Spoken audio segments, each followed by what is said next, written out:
Hello friends, in the first video we saw how and why literature matters considerably for a better life, and then we started uh, understanding different forms of literature.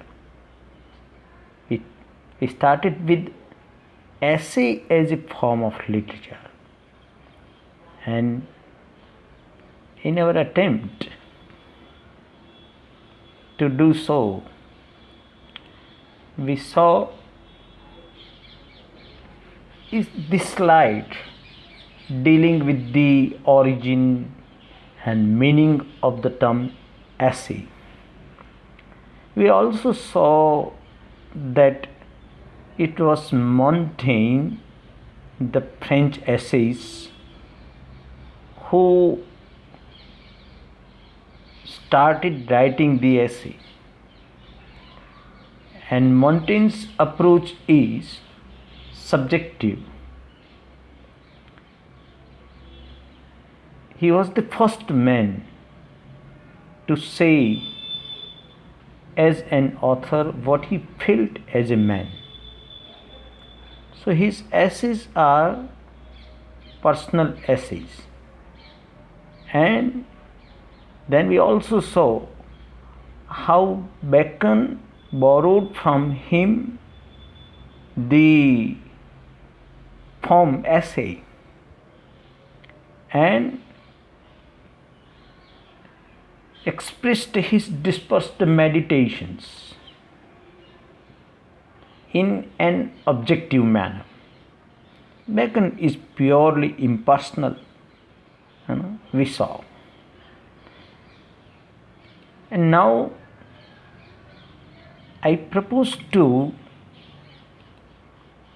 discuss some more definitions and explanations of the essay.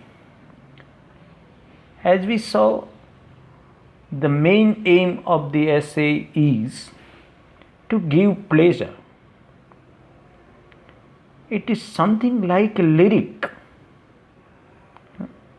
and the essay moves around the mood of the essays.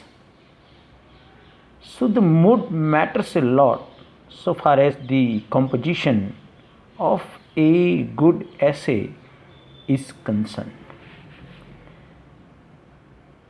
Now let us see what other writers have to say regarding the essay. You can see in the slide that Dr. Johnson has defined an essay as a loose sally of the mind,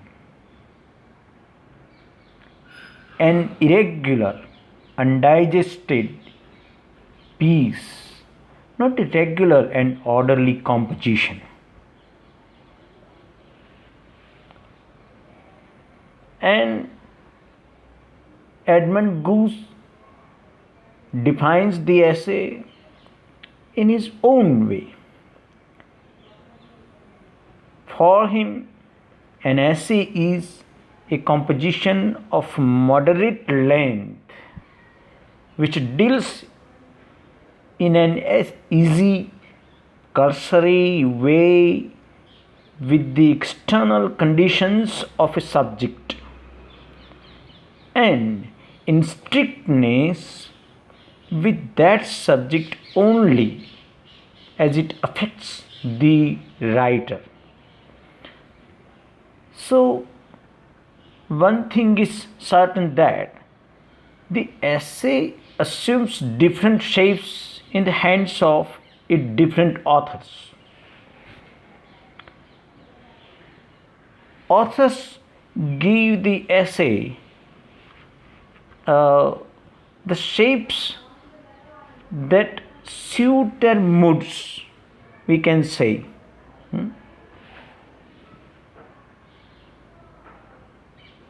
And therefore, the available definitions of the essay do not clear up the confusion. We can't give one fixed definition of the word essay. So, the very meaning of the word essay means an attempt. Etymologically, the word essay is the same as A-double-S-A-Y. E-double-S-A-Y is the same as A-double-S-A-Y, meaning a trial of a subject or an attempt towards it, and not in the least a thorough examination of it. It's an attempt, it's a trial. It doesn't thoroughly examine the subject undertaken for treatment. So this is to be kept in mind while dealing with the nature of an essay. Let us see some more explanations of the word essay. The essay then may be regarded roughly as a composition on any topic, the chief features of which are comparative brevity and comparative want of exhaustiveness. It is not a thorough examination. It does not present thorough examination of a subject. That is to be meant by want of exhaustiveness. And it is characterized by brevity. It must be brief. An ideal essay is supposed to be brief, very, very compact. For Saint-Beuve, the essay implied the power of condensation. Mark the word condensation. The essays must have or must show the power to condense things in as small space as he can. So, power of condensation is there in any good essay. He did not believe that, Saint-Beuve did not believe that brevity entailed superficiality. Brevity must not be mistaken for superficiality. The essays must be the master of the subject he wants to deal with. But he must have the power of condensed things. Power of condensation leads him to the expected brevity in an essay. So, brevity should not be mistaken for superficiality. The essayist is not superficial in his approach.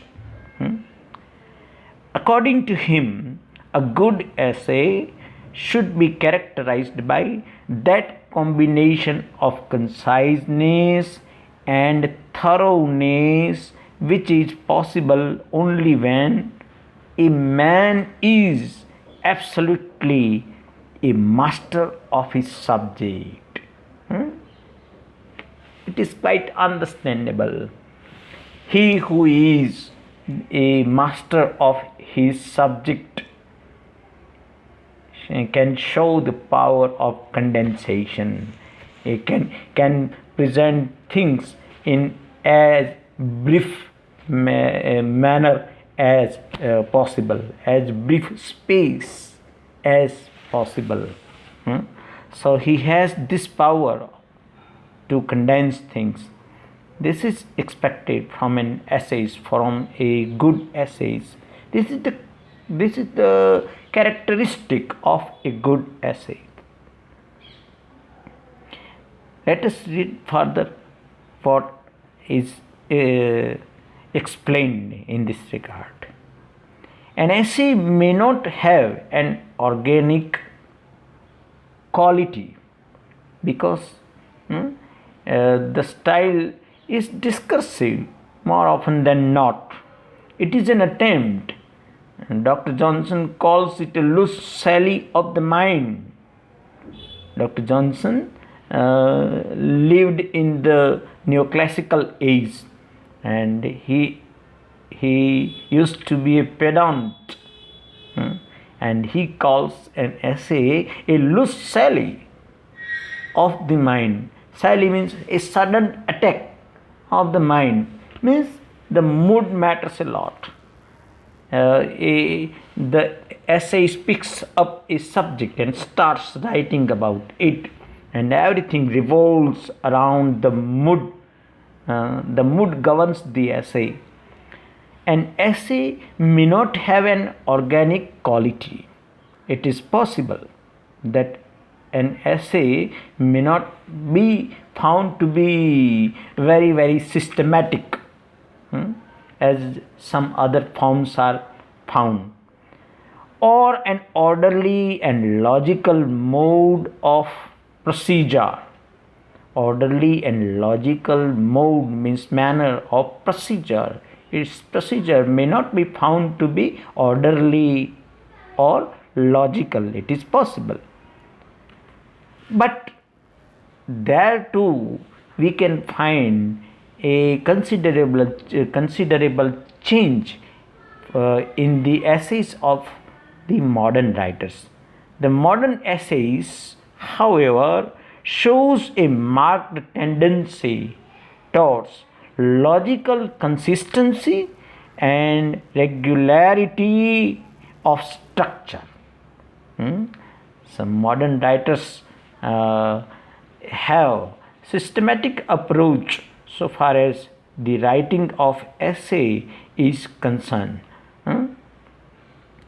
So they are logical and also consistent so far as their structure is concerned. Structure of the essay is concerned. And now let us turn to different types of the essay. There are so many types of essay, and it is wise of us to start with the aphoristic essay, because aphoristic essay is the contribution mainly that we get from Bacon. Bacon wrote aphoristic essays. What is the meaning of the description aphoristic essay?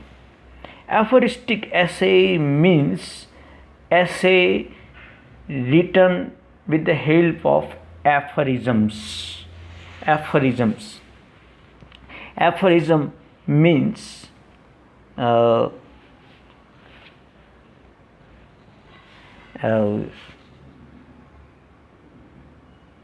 short, clever saying which is intended to express a general truth.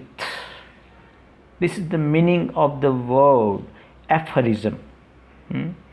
And from aphorism we have aphoristic style. So Bacon's essays are full of aphorisms. Bacon has the credit of transplanting the essay into England. He borrowed the form from Montaigne, but wrote the essay in his own way.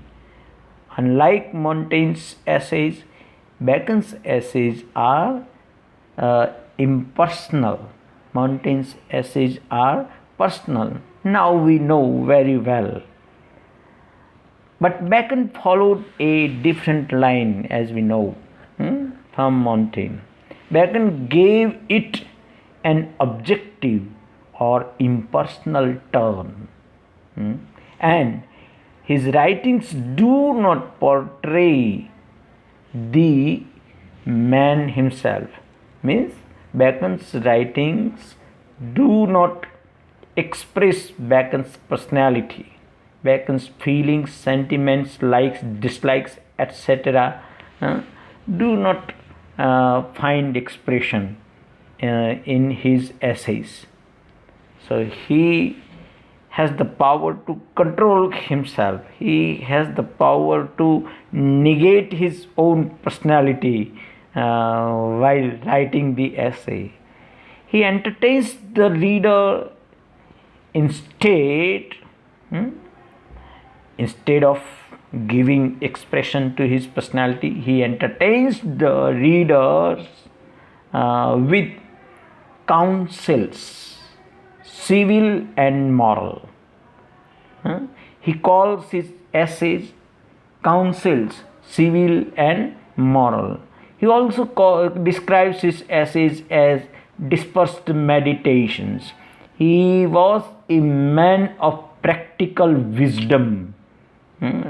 He was a very clever man of practical wisdom, and we can see this practical wisdom in different, you can say, statements that we come across in his essays. These statements are aphorisms that we get from Bacon. So these counsels are conveyed in short, crisp sentences that read like aphorisms.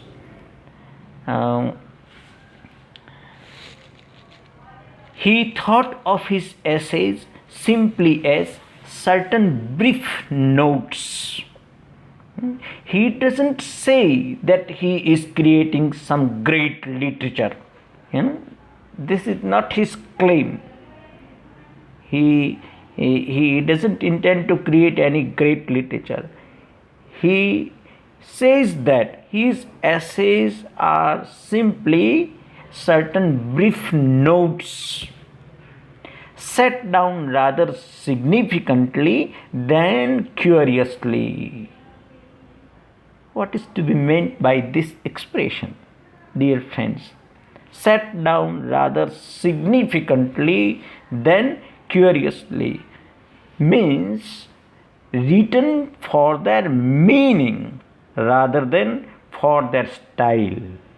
Style is not so important for Bacon as meaning is.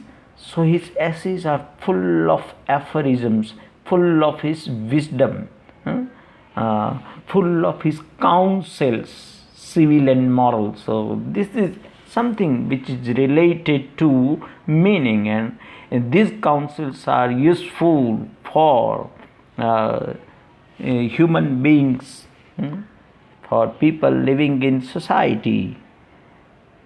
Oscar Wilde also was famous for such aphorisms as experience is the name everyone gives to their mistakes. This is a kind of aphorism. Aphorism means is saying something that sounds like a saying or a proverb. So aphoristic essay, सूत्रात्मक शैली આપણે કહી શકીએ. सूत्रात्मक शैली. Bacon makes a statement in the beginning of his essay. Bacon is a striking example in this regard, and I am tempted to read some aphorisms that have been gleaned from Bacon's essays. before you so that you can properly understand the nature of an aphorism. What is to be meant by an aphorism? Okay, let us read some of his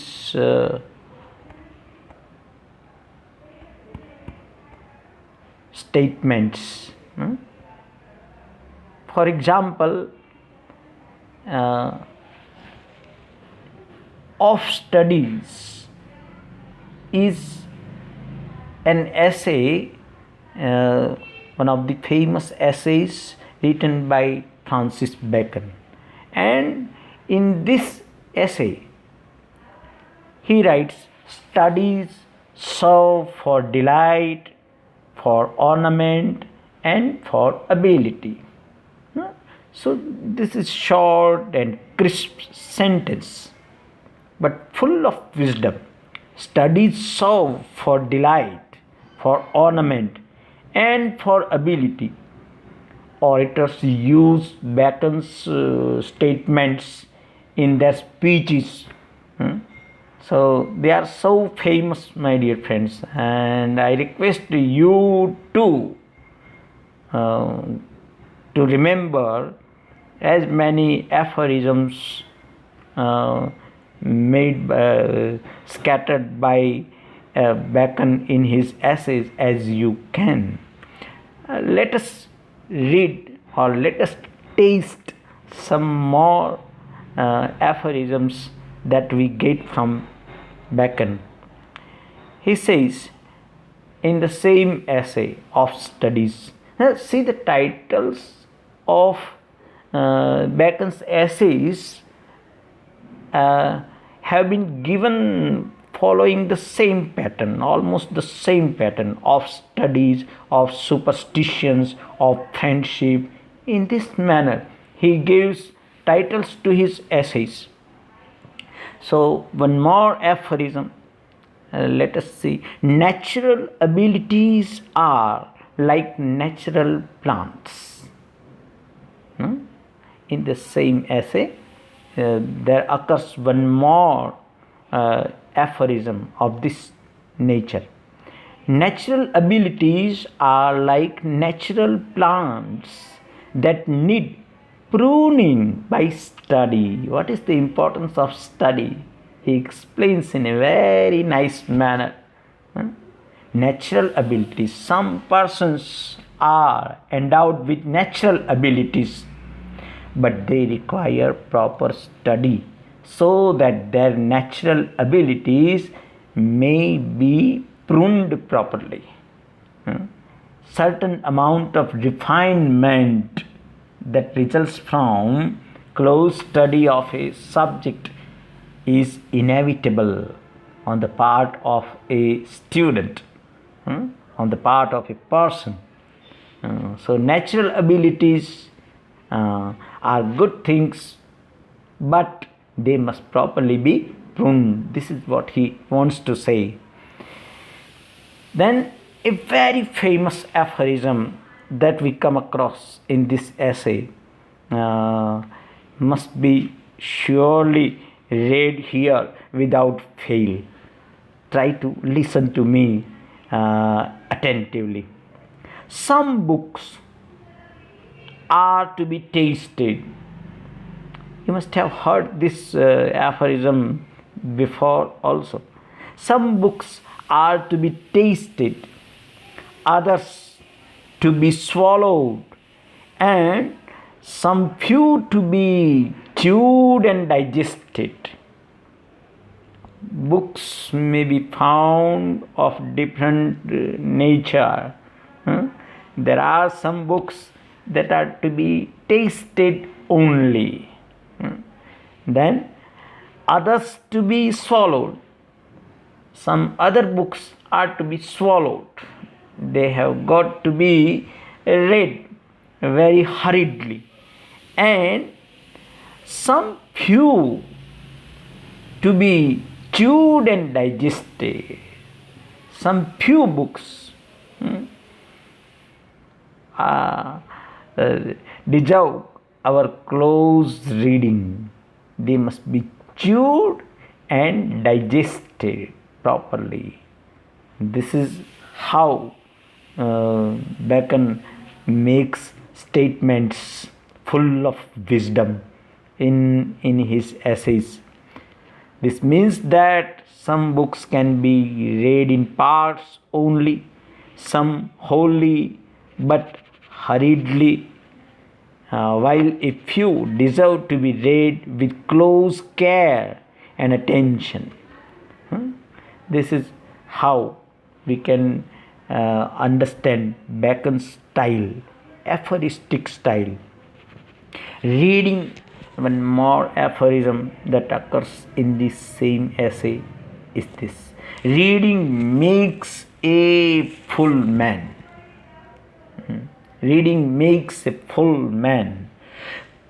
Conference a ready man. Conference makes a man a ready man. Conference a ready man.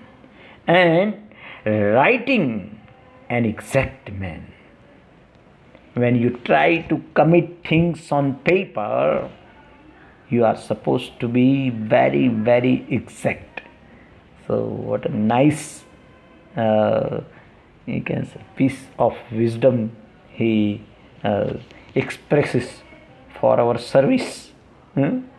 It throws light upon the importance of reading, conference, and writing. Okay, when talking about travel, the importance of travel, in his essay of travel, he says, travel in the younger sort is a part of education. For young people, it is a part of education. Travel in the younger sort is a part of education. In the elder, a part of experience. In the elder, a part of experience. And one more striking statement with which his essay begins is to be tasted properly. His essay of death begins with this striking saying or aphorism. It enjoys the status of a proverb. The essay begins with a striking statement highlighting the fear of death. While writing about death, he writes in this way: men fear death as children fear to go in the dark. Men fear death as children fear to go in the dark. Children fear to go in the dark. In the same manner, men fear death. So, this is the beauty of Bacon's statements or aphorisms.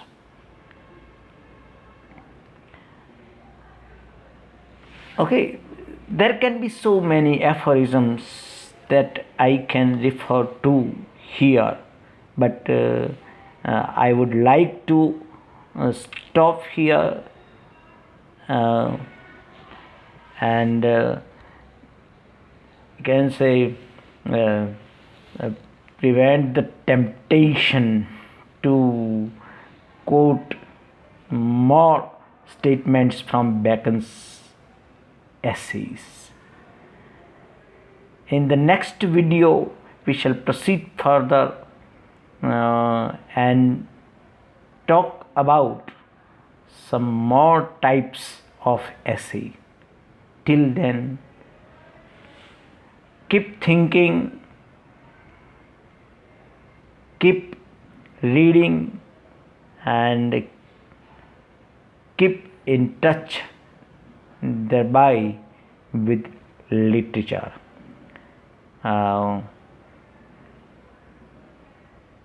May your journey of literature be pleasant and fruitful. Okay, goodbye. Thank you. See you in the next video.